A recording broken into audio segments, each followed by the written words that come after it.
What's up, everybody? It's your boy Orlando, aka King Smitty, and welcome back to my trading channel, my trading journey, where I'm just trying to encourage my friends and family to start investing in themselves, investing in the stock market, showing them you don't have to be rich to invest in the stock market.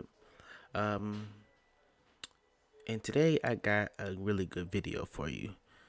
10 rules for investing and trading that I've learned personally on my journey, and I'm just going to share it with you all. Of course, I'm not a financial advisor, um, but before we get started, go ahead and hit this link in the bottom. Open up a Webull account if you do not have one.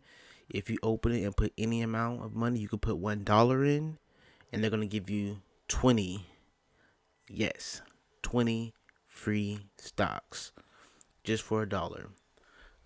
So if you want some free stocks and you don't have Webull, go ahead and hit my link below. Sign up. And don't forget to hit that like and subscribe button. We are on our way to 100 subscribers. I appreciate y'all. And of course, you see, I got the shirt off today. I've been hitting the gym a little bit. Can you tell? No, I'm just messing with you. But let's get into this. The 10 rules to trading/investing that I've come across.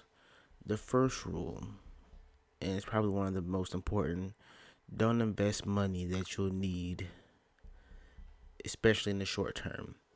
For example, don't go and grab your rent money or your light bill money and invest that because and hoping that it's gonna flip to 100% gain, so you can take that out, pay your rent, pay your light bill. It didn't have money on the side.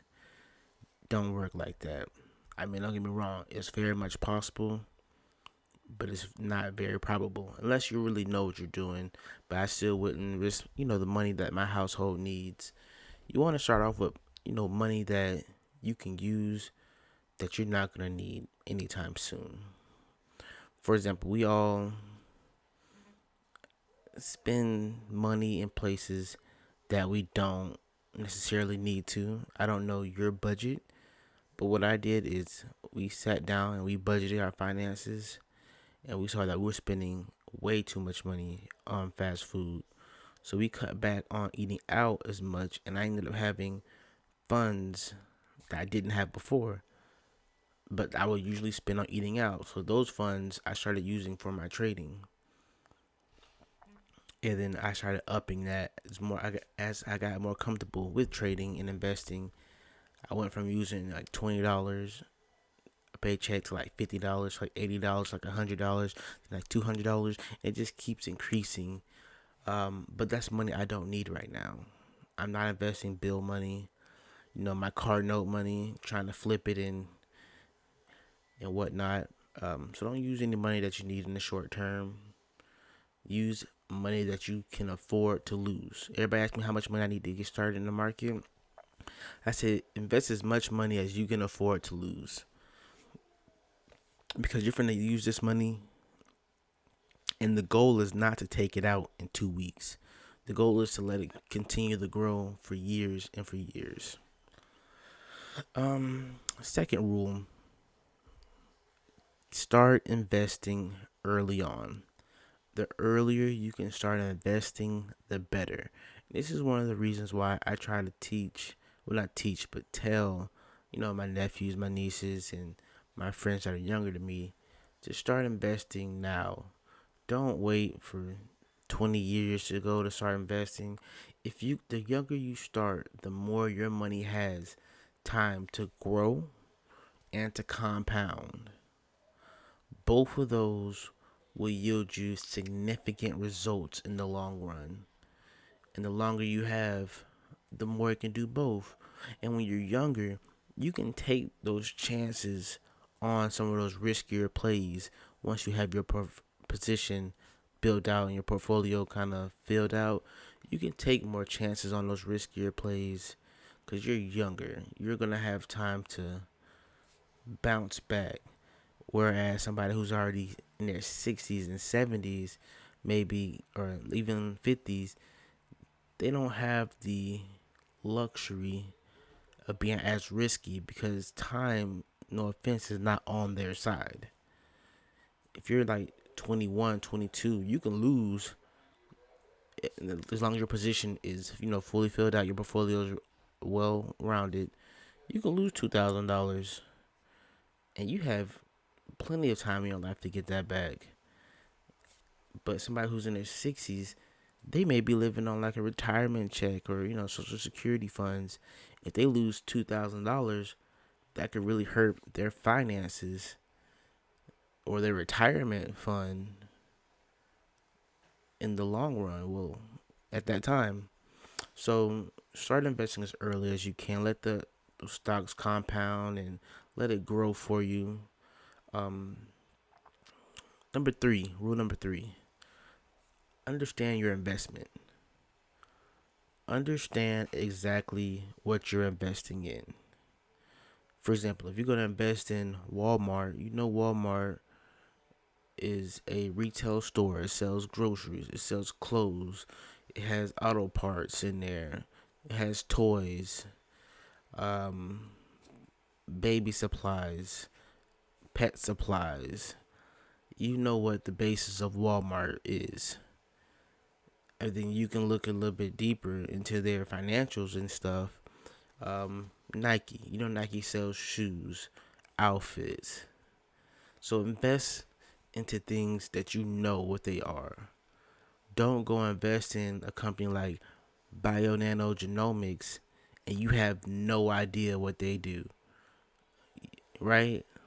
So you want to know what these companies are, because if these companies change their business model, now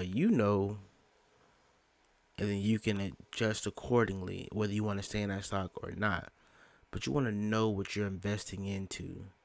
Don't just go and invest in something because the price is running up or the name sounds good. And I'm not saying Bionanogenomics isn't a bad stock. I mean, it's not the best, but a lot of people don't know what it is.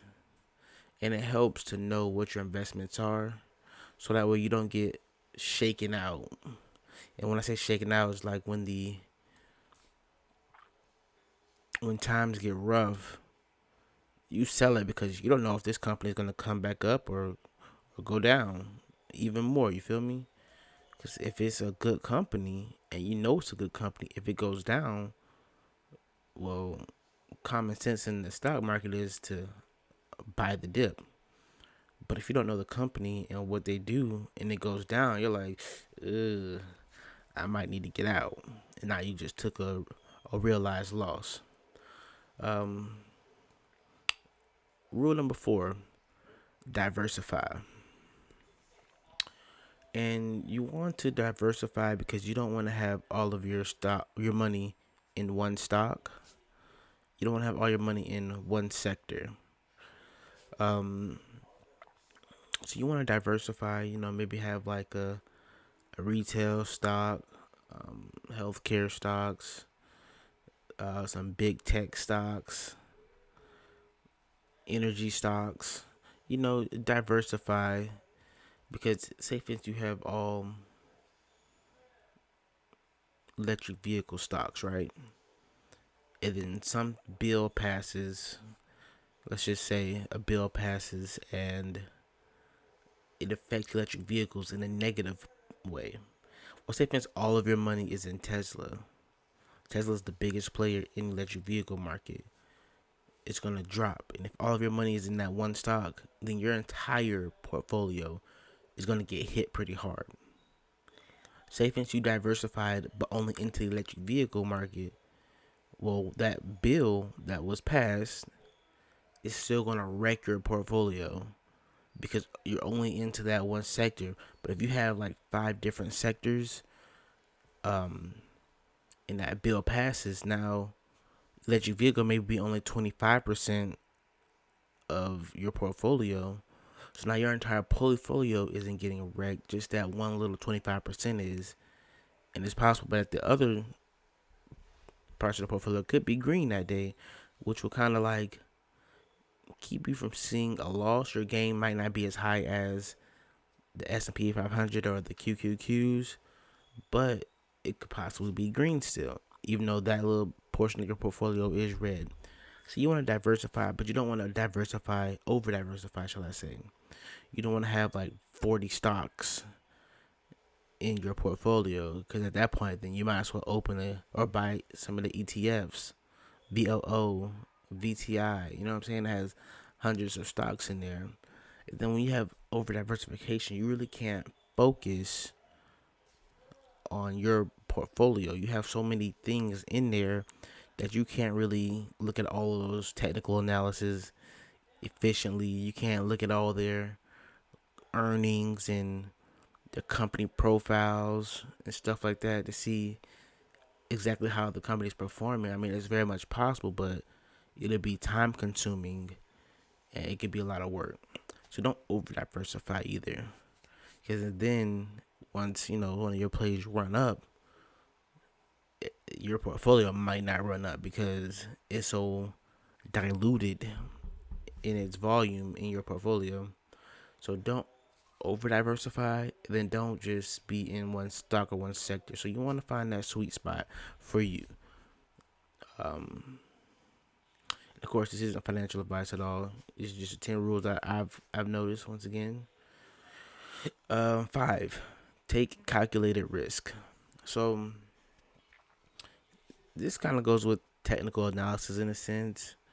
If you just go and say, I want to buy Apple today, and throw the money in Apple, don't look at the chart, you just know it's a good company. That's like gambling in a sense, because at that time, Apple could have ran up 40% in the last 2 months, 3 months. It could be above the RSI, above 70 on the RSI, which means that the stock is currently overbought. And at that point, and it could be close to a Bollinger Band. All these are different technical indicators. So at that point, signs are pointing that the stock is ready to cool off or to come back down, right? If you just put all of your money in there, if you put a chunk of change in there, then at that point, it's likely to come down. And yes, it's still a good company, but you bought at the very top. So everybody's making money on here now. You're a bag holder. You're holding it while it's going down, waiting for it to come back up. So you got to take calculated risk. The objective of the game is to buy low, sell high, right? So look at this chart and see where the resistance is, and then see where the support is. You want to kind of buy closer to the support, and then have like a stop loss close to it, so that way if it goes too far under support, you're out in case it tries to drop. But as it runs, you have more room to run than you do to fail. If you buy closer to the resistance, then at that point it's called resistance because it's likely to bounce off of it and go down. So if you're not looking at the charts or anything and you buy near the resistance, then you're just must be gonna play the long game and wait for it to come back up. Or if you know how to short stocks, then at that point it'll be a good time to maybe short stocks, right? Another thing for managing your risk or take calculated risk is don't dive all in one fair swoop. You feel me? If you have a plan to buy Apple and you have $1,000, don't just go in and think I'm gonna throw the whole $1,000 in right now, right? No, you want to do like 250 here, 250 there, 250 there, 250 there. You know what I'm saying? Something like that. Have little levels where you can buy at. Or I want to do 200 here, 150 here. And if it drops below a certain level, then maybe do 400. But you don't want to just go all in. You want to make sure that risk to return is more on the return side than the risk side, right? So you want to make sure that when you get in, you have a lot of room to run and not a lot of room to lose at. Another tip, 1, 2, 3, 4, 5, number 6, tip number 6, don't be greedy. There's a thing called bulls in the market. Bulls want the market to go up. They think the stock market is going to raise up. Bears think the stock market is going to drop. Prices are going to fall. And there's a thing, bulls make money, bears make money, but pigs get slaughtered. And what that means is you can think the market is going to go up. It will go up.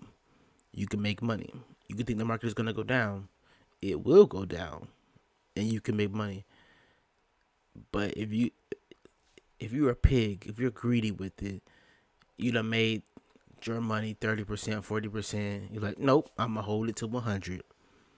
And while you're holding it, now the stock's going down because you didn't take profit, and it's going lower, and then it's going lower, and now you're negative, and you're like, you know what? It's gonna come back. And it just keeps on dropping. Now you're losing money because you were greedy and you didn't take profit.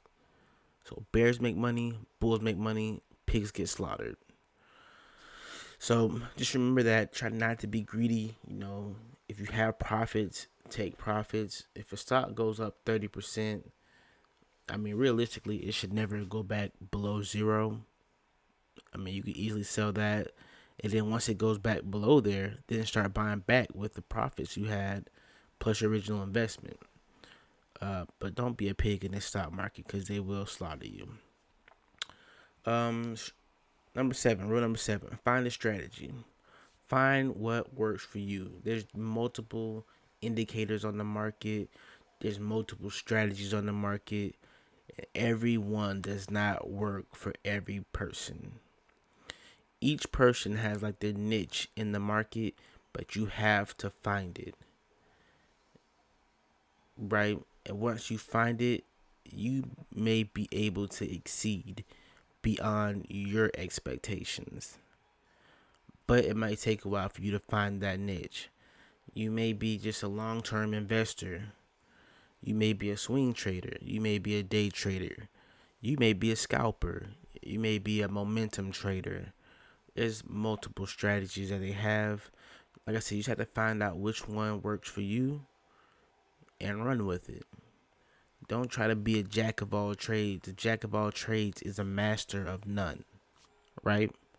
So just find maybe one or two strategies. Find out what works for you, which one is making you money, and then stick with it. Stick with that and let that make you money. And that's that rule. Rule number 8, don't follow the crowd. You have to do your own research, right? You can't just, this person says buy it at this level and then go buy it at that level. Because for one, they may not know what they're talking about. 2, you wouldn't really know the stock yourself. And 3, at that point, you would just be, you may not even understand your investment fully at that point. You feel me? Because you're just buying it because somebody who made money, they made money, so it might make me money. But at that point, you're breaking multiple rules. You don't understand your investment. At that point, you are taking more of a risk approach than a return approach because they could be pumping that stock up for them. They could have thousands, millions of views and say, hey, buy this stock. They're already in the stock. So by the time everybody starts buying it, it pumps the stock up and they sell. They're good.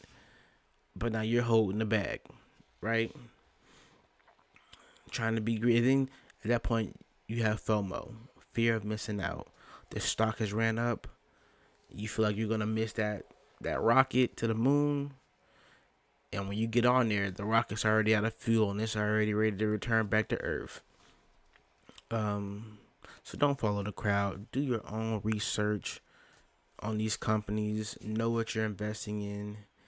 and stick to your strategy. Number 9, and this is a big one.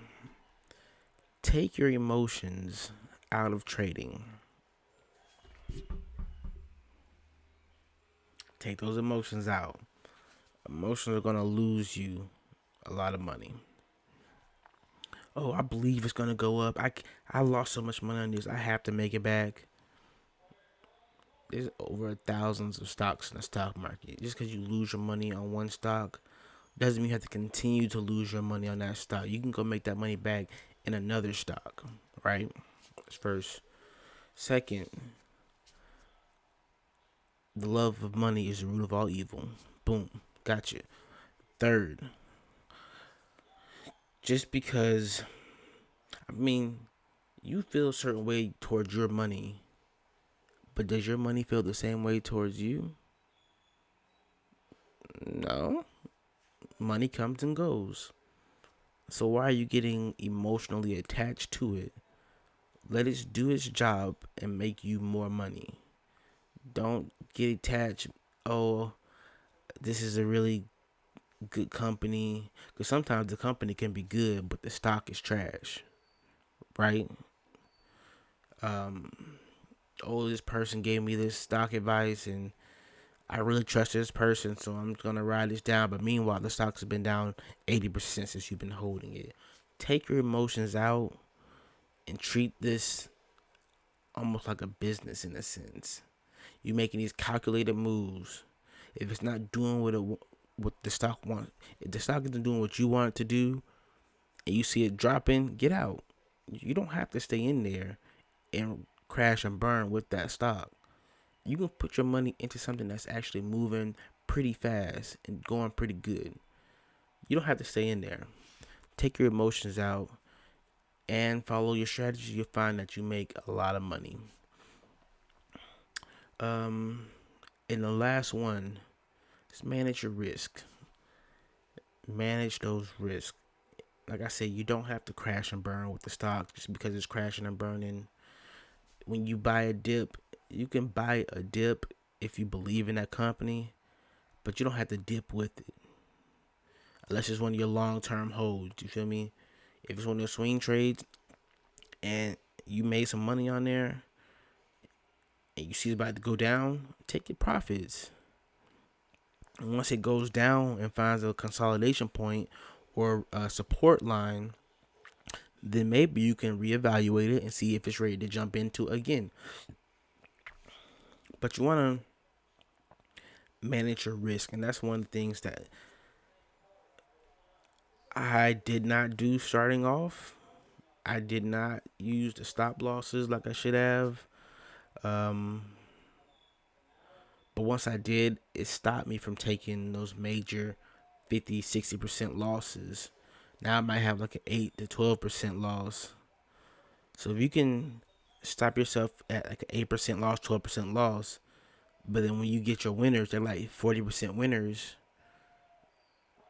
you do that, you start to see yourself, your portfolio starting to grow because your losses are minimum, but your wins are huge, right? Another way to manage your risk, invest in companies you know. Diversify.